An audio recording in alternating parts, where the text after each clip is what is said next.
Hoje eu quero te convidar a ir comigo até o final desse vídeo, quando estamos falando sobre justiça, generosidade, liberdade de escolhas que eu e você temos na nossa vida.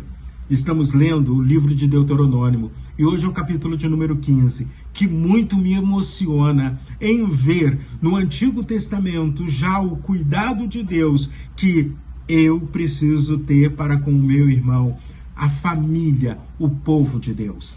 Deus está ensinando a Israel, Deus está ensinando aquele povo que está vivendo uma comunhão, está sendo uma comunidade no deserto.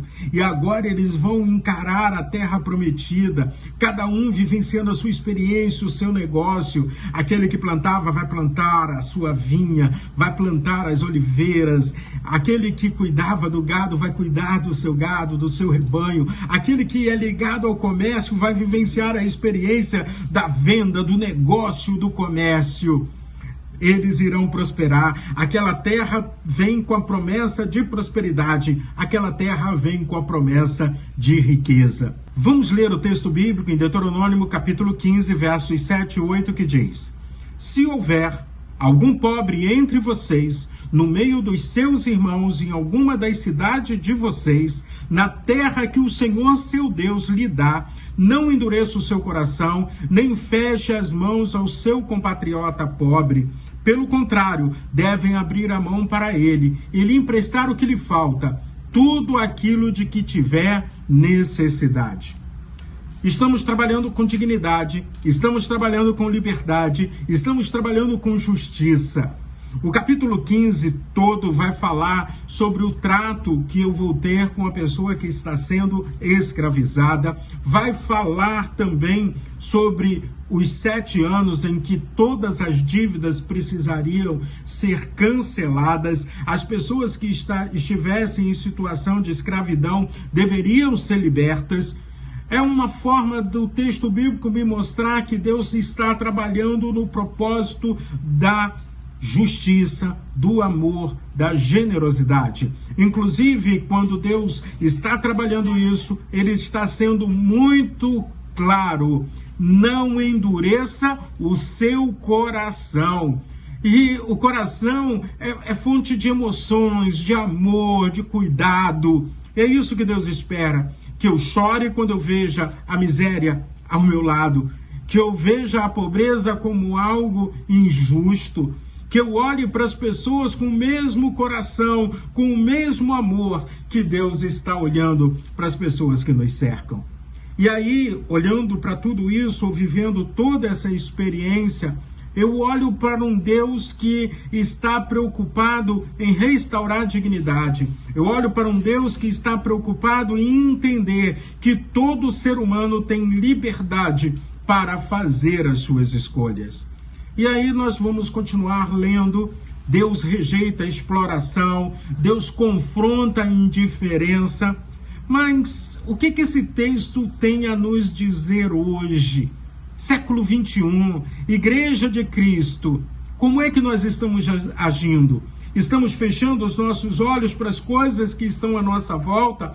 As nossas ações no cuidado com as pessoas estão focadas em resolver o problema e não simplesmente passar a mão por cima? E quando eu digo passar a mão por cima, é porque distribuir cesta básica, levar uma sopa uma vez por semana para as pessoas que estão em situação de rua, não resolve o problema. Ajuda, mas não resolve. O que eu posso fazer para resolver esse problema? A pessoa que está em situação de rua, muitas vezes, precisa ser requalificada profissionalmente, encontrar no mercado de trabalho um espaço para que, com dignidade, ela possa se sustentar e sustentar a sua família. Como é que eu estou lidando com o analfabetismo na minha região? Se eu tenho salas que são usadas dominicalmente para a escola bíblica dominical ou para outras atividades, por que não abrir esse espaço para uma requalificação profissional das pessoas da minha comunidade? Quem sabe fazer uma cooperativa com as mulheres para que elas possam produzir os seus próprios produtos e vender e com dignidade se sustentarem. Estamos muito preocupados com o céu. Mas eu não preciso me preocupar com o céu. Afinal de contas, Jesus Cristo já pagou a minha passagem. E o sangue precioso de Jesus Cristo é quem está me levando para lá. Eu tenho que olhar para as pessoas que estão à minha volta e viver e mostrar Deus através das minhas ações. Quando eu olho para essa porção da palavra de Deus, se houver, é porque não deve ter. Empreste, restaure dignidade, mostre às pessoas que elas têm valor e que elas têm capacidade de se produzirem o seu sustento com dignidade. E aí, quando a gente olha para toda essa realidade que vivemos, o trabalho é um presente de Deus. O trabalho é propósito do Senhor. O trabalho restaura a dignidade do indivíduo. E pensando no trabalho, quem inventou o trabalho, você sabe quem inventou o trabalho? Foi o próprio Deus. Por isso, o apóstolo Paulo, à igreja em Tessalônica, ele diz assim: quem não trabalha, não deve comer. Olha que palavra dura de Paulo. Mas está faltando emprego, então vamos encontrar alternativas, vamos trabalhar com educação, vamos cuidar das pessoas que estão à nossa volta. Os primeiros cristãos entendiam isso muito bem, tanto que em Atos capítulo 4, verso 34, a palavra do Senhor diz: ninguém passava necessidade. Eles compartilhavam, eles cuidavam um dos outros, eles viviam como uma família. E aí? Como é que nós estamos? A nossa sociedade está com pessoas presas em dívidas, famílias passando por escassez, uma desigualdade social tremenda. O que estamos fazendo como povo de Deus para minimizar o sofrimento das pessoas que estão à nossa volta?